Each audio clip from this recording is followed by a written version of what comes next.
Hello friends, स्वागत है आपका हमारे यूट्यूब चैनल स्टडी नोट्स में। आज मैं आपको किस्त निकालने का एक ट्रिक बताऊंगी, जिससे आप किस्त निकालने का जो फॉर्मूला लगाते हैं उससे आपको बहुत टाइम लगता है। बहुत बड़ा सा फॉर्मूला होता है, अगर 3 साल की कह दे 4 साल की कह दे तो आपको बहुत निकालने में टाइम लगता है। तो एक मैं ट्रिक बताऊंगी जिससे आप बहुत कम ही समय में आप किस्त निकाल सकते हैं चक्रवृद्धि ब्याज पर। तो उसके लिए पहला क्वेश्चंस देख लेते हैं। बोल रहा है कि एक व्यक्ति 21,000 रुपये 10% चक्रवृद्धि ब्याज दर पर ऋण लेता है। हर वर्ष के अंत में उसे बराबर कितनी राशि देनी पड़ेगी कि 2 वर्षों में ऋण का भुगतान हो जाए। क्वेश्चन बोल रहा है कि 21,000 रुपये किसी से ऋण लिया और 10% उसका ब्याज दर है और 2 वर्ष में चुकाना है। हमें इसमें किसी पे ध्यान नहीं देना है, हमें बस ध्यान देना है कि दर कितना है। दर कितना है उससे हमारा बस काम हो जाएगा। तो दर 10% दिया है, 10% हम यहाँ लिख लेंगे और इसको हम 10%, 10 का परसेंट के लिए 100, इसे तोड़ेंगे तो ये हो जाएगा 1/10, इतना तक आ जाएगा। अब इसे हमें क्या करना है, यहीं पे ध्यान देना है। अब इसे हमें करना है कि हर को अंश में जोड़ना है या दोनों को एक दूसरे में जोड़ना है। तो कितना हो जाएगा, 11 हो जाएगा। अब 11 से हमें देखना है, एग्ज़ाम में ऑप्शंस तो रहते ही हैं, 4 ऑप्शंस रहते हैं परीक्षा में। तो अब हमें क्या करना है, 11 से हर ऑप्शन में भाग देनी है कि 11 से कौन सा ऑप्शन जो है विभाजित हो जा रहा है वही हमारा आंसर होगा। तो इससे हम बारी बारी से सब में भाग दे के देख लेंगे। ऐसे आपको खुद पता चल जाएगा कि 11 से किस में भाग लगेगा। कभी कभी ऐसा होता है कि 2 ऑप्शंस रहते हैं, 2 ऑप्शंस 11 से मिलेंगे आपको। तो आप क्या करेंगे कि 11 उस समय क्या करेंगे, 11 स्क्वायर, इसका स्क्वायर कर देंगे या कोई भी यहाँ पर संख्या रहेगा, 11 ही नहीं, जो भी, जैसे दूसरा यहाँ पर कोई दर रहता 5% रहता तो 5% को हम कैसे तोड़ते हैं, 5/100 करते हैं। तो यहाँ कितने बार में जाता, 20 बार में। तो कितना आता है, 1/20 आता है। तो दोनों को एक दूसरे में जोड़ देते हैं 21 से। तो 21 से हम देखते हैं कि कौन सा विभाजित है। अगर 2 विभाजित मिल जा रहे हैं तो फिर हम इसका स्क्वायर करते, तो फिर एक नहीं कटता और फिर दूसरा वाला उसका आंसर होता है। और अगर इन दोनों से भी अगर नहीं बन पा रहा है, हर चीज़ कट रहा है, तो उसके लिए तो फॉर्मूला लगाना है। वो तो बेसिकली वो तो करनी ही है उसकी तैयारी, लेकिन ट्रिक जो है बहुत कम समय बचाने के लिए होता है, तो उसके लिए ये आप उपयोग करेंगे। तो इसमें हम देखेंगे कि 11 से हम अब भाग लगा के देखेंगे तो 11, ये नहीं कटेगा, ये भी नहीं कटेगा, ये 121 ये कट जाएगा। तो ये हमारा आंसर होगा। आप देख लीजिएगा, फॉर्मूले से बनाकर भी देख लीजिएगा, यही हमारा आंसर होगा।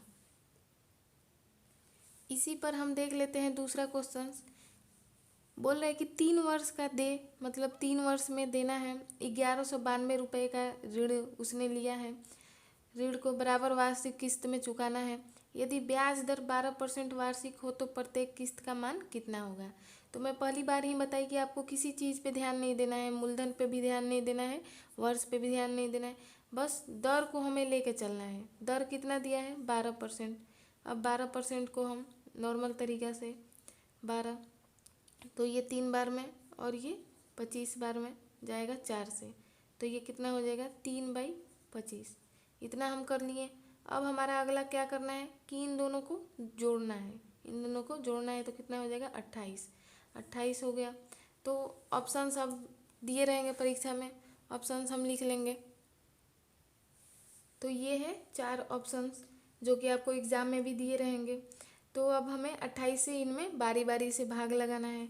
और फिर वही बात, अगर एक सिर्फ ऑप्शंस मिले तो वही आंसर होगा। लेकिन अगर 28 से 2 ऑप्शंस मिलने लगे कटने वाले, विभाजित होने वाले, तो उसे हम 28 स्क्वायर से करेंगे। लेकिन यहाँ पर हम देख रहे हैं कि 28 से सिर्फ एक ही कटेगा, 364, जो कि हमारा यही आंसर होगा। और 28 से ये सब में भाग लगेगा नहीं, इसलिए कि 28 5 सबके अंतिम में 5 5 है, जो कि 8 की पहाड़ा में कभी आप 5 नहीं देखेंगे। तो ये हमारा आंसर गलत है और ये आंसर होगा। तो इस ट्रिक को आप बस कुछ नहीं करना है, दर को लेके चलना है, दर को नॉर्मल तरीके से तोड़ के और एक दूसरे अंश और हर एक में जोड़ के, और आपको बस इतना मेहनत करना है कि चारों में भाग लगा के देखना है। थोड़ा सा अपना माइंड भी लगाना है कि हाँ कौन सा कटेगा कि नहीं कटेगा, उस समय आपको सब पता चलेगा ऑप्शंस देख के एग्ज़ाम में। तो ये देख लेते हैं हम तीसरा क्वेश्चन। ये क्वेश्चन एग्ज़ाम में आए हुए, सब जो भी मैं क्वेश्चन बता रही हूँ एग्ज़ाम में आए हुए क्वेश्चन हैं, ऐसे नहीं है ये। तो जैसे कि ये एसएससी सीजीएल में आया हुआ क्वेश्चन है, तो आपको बस देखिए क्वेश्चन इतना बड़ा दिखेगा आपको जब आप जाएंगे एग्ज़ाम देने, लेकिन मैंने क्या बताया कि आपको बस दर पर ध्यान देना है कि दर कितना दिया हुआ है। ऐसे क्वेश्चन भी एक बार पढ़ के मैं बता देती हूँ। 13,360 रुपये की धनराशि इतना % वार्षिक चक्रवृद्धि ब्याज की दर पर उधार ली गई तथा वापसी भुगतान में 2 वर्ष समय दिया है, समान वार्षिक किस्तों के द्वारा किया गया, प्रत्येक किस्त की राशि कितनी थी, ये पूछ रहा है। तो मैंने पहली बार ही बताया कि हमें क्या लेके चलना है, दर को हम लिख लेंगे। तो कितना दिया हुआ है, 8/3/4 दिया हुआ है, तो हम इसे क्या कर लेंगे, बदल लेंगे। तो ये कितना हो जाएगा, 8 4 से गुणा करेंगे 32 और 3 35, 35/4 और परसेंट के लिए 100। तो ये कट कितने बार में कट जाएगा, 5 से हम कटाएंगे तो 5 7 35 और 5 8 से 40 और 1 0, इतने बार में कट गया। अब हम इसे लिख लेंगे पहली बार। तो इतना हमारा दर का जो नॉर्मल विधि था इतना करके हम ले लिए। दूसरा क्या करना था, हमें एक दोनों को दूसरे में जोड़ना था। तो कितना आ गया, 87 आ गया। अब हमें 87 से सब में भाग दे के बताना है कि कौन सा इससे विभाजित हो रहा है। और अगर मैं बार बार बता रही हूँ कि अगर 2 ऑप्शंस मिल जाए इससे विभाजित होने वाले, तो इसको फिर हम स्क्वायर करके फिर से हम एक बार देख लेंगे।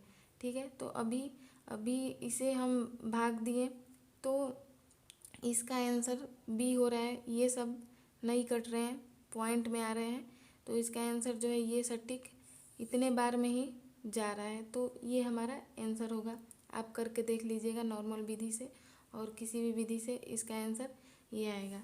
तो यही मैं बताना चाहती थी कि बहुत ही कम समय में ये बहुत ही अच्छा ट्रिक है। आपको बस दर को आपको नॉर्मल विधि से करके और इन थोड़ा सा बस मेहनत करना है कि ऑप्शंस में आपको भाग देने हैं, वो अपने दिमाग से आपको देने हैं, तो उसमें भी टाइम लगेगा नहीं। ये था हमारा। तो आप हमारे चैनल को देखते रहिए, सब्सक्राइब करिए, लाइक करिए और पढ़ने वाले लोगों को साथ शेयर भी करिए।